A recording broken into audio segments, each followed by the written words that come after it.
Olá a todos, seguindo em frente com o nosso estudo de Kitzur Shulchan Aruch, a gente começa agora um novo capítulo, capítulo de número 85, tratando de o que acontece se lá além não tem um incêndio no Shabat, o que eu posso e o que eu não posso fazer. De forma geral, vale notar que nossos sábios falaram que um lugar onde não se cumpre Shabat, um dos castigos possíveis que vem a acontecer a essa situação é que tenha um incêndio nesse lugar no Shabat. Por que justamente o incêndio? Porque o incêndio não pode ser apagado, isso daqui gera um prejuízo para a pessoa no próprio Shabat, devido à falta de cumprimento de Shabat naquele lugar.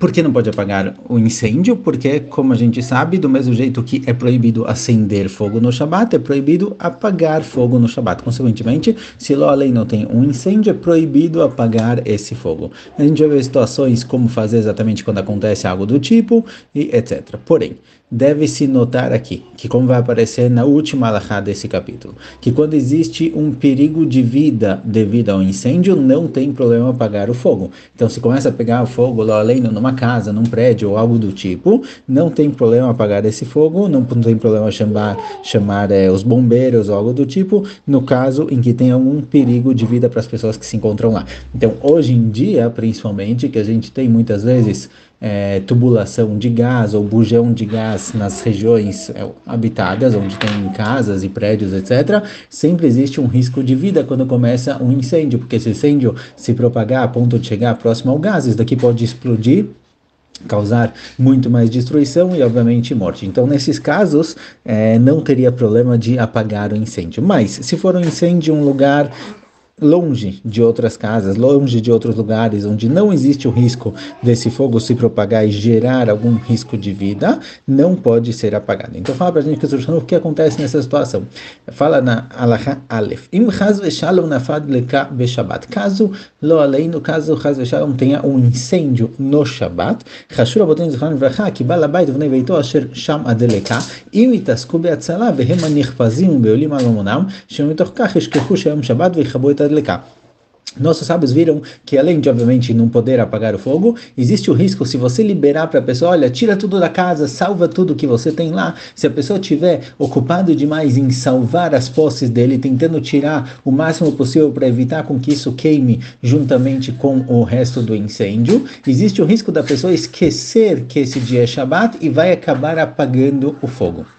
Alken, por isso, devido a esse risco, asru leatzil afilu chavatzim shem mutarim betiltul makom shemutarim lotzi, verak ma shetzarech leayom mutar leatzil. Por isso, eles limitaram o que é permitido a pessoa tirar, o que é permitido ser salvo desse lugar durante um incêndio, somente as coisas necessárias para o próprio Shabat. Mesmo coisas que não são mukse e não tem problema de tirar isso de casa, porque é um lugar que tem eruva, ou você vai tirar isso para o pátio, que também era chuterri, também é propriedade particular, mesmo assim nossos sábios limitaram e proibiram tirar coisas que não são necessárias para o próximo Shabat, para evitar o risco da pessoa acabar esquecendo que hoje é Shabat e acabar apagando o fogo. Keitzad, então como funciona exatamente? Na flad lekabelel Shabat kodem ha-seudah, se o incêndio começou na sexta-feira à noite antes do jantar, matzil mazon shalosh seudot.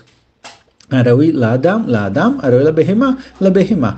Caso o incêndio tenha sido antes do começo da primeira seudá, da noite de Shabat, sexta-feira à noite, então a pessoa pode tirar, pode salvar da casa o equivalente a 3 refeições. O quanto precisa de comida para os moradores da casa para 3 refeições pode ser tirado da casa, porque são coisas que são necessárias para o próprio Shabat, seja para a pessoa, seja para animais. Se a pessoa ele tem cachorros ou ele tem outros animais, ele pode tirar também comida de animais, mas somente a comida necessária para 3 refeições nesse Shabat. O Beshacharit, caso o incêndio aconteça no Shabat de manhã, no sábado de manhã, que ele já fez a seudá na sexta-feira à noite, Mezon Shtei Seudot, ele pode tirar o equivalente à comida necessária para 2 refeições, que é o que ele precisa para o Shabat. O Bemincha, Mezon Seudá Achat. Agora, se foi em Mincha, que a pessoa já jantou na sexta-feira à noite e já almoçou no sábado de manhã, só pode tirar o necessário para uma seudá, que é para a terceira seudá de Shabat, conhecida como seudá shlishit, a terceira refeição que se costuma fazer depois do horário de Mincha, na tarde de Shabat. ואם יש בכלי אחד מאכלים הרבה, כגון סל מלא כיכרות וחבית מלא יין וכדומה, כיוון שמוצא פעם אחת, מותר.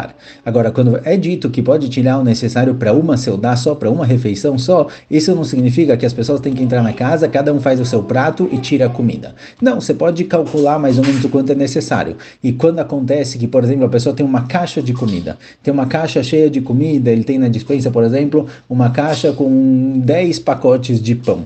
Nesse caso, já que está tudo dentro de uma caixa só, e a pessoa vai tirar tudo de uma vez só, não tem problema tirar. Então, se a pessoa tem um barril de vinho, por exemplo, ou ele tem um engradado de bebidas, ele não precisa de 6 cocas para um Shabat, mas está tudo junto, está tudo no mesmo lugar, ele pode tirar tudo de uma vez só, já que está fazendo de uma vez. Então, de forma geral, a gente tem que calcular o quanto é necessário para esse Shabat, quanto precisa ser comido. Mas se a comida está toda junta em uma sacola, em uma caixa, em um engradado, você pode tirar de uma vez só.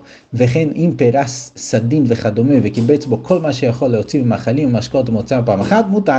Assim também, não só se as coisas já estavam numa caixa, mas se a pessoa juntar tudo em uma caixa. Ou, por exemplo, a pessoa coloca aqui, ele deu um exemplo que você estica um lençol e vai colocando lá toda a comida e bebida que você encontra, já que vai ser tudo tirado de uma vez só, é permitido. Então, ou a pessoa tira em várias vezes o necessário somente para aquele Shabat, ou a pessoa tira de uma vez só uma quantidade grande de comida. Obviamente que se a pessoa não consegue tirar tudo de uma vez só para aquele Shabat, ele pode entrar e sair algumas vezes. Mas quando a pessoa vai tirar mais comida do que o necessário para o Shabat, só é permitido se ele vai fazer isso de uma vez só. Não só comida, também todos os utensílios necessários para esse dia. Então pratos, copos, garfos, facas, tudo isso que é ligado ao próprio Shabat, que ele vai precisar usar isso no próprio Shabat, também é permitido. Se for sexta-feira à noite, ele quer tirar o colchão, cobertor, pijama, coisas que são necessárias para esse dia, também é permitido. A gente já vê com relação a roupas, exatamente como é permitido tirar, em quais situações, mas de forma geral, tudo que é necessário para o próprio uso do Shabat, a pessoa ainda pretende usar isso nesse próprio Shabat, pode ser tirado sem problema. Além disso, é proibido.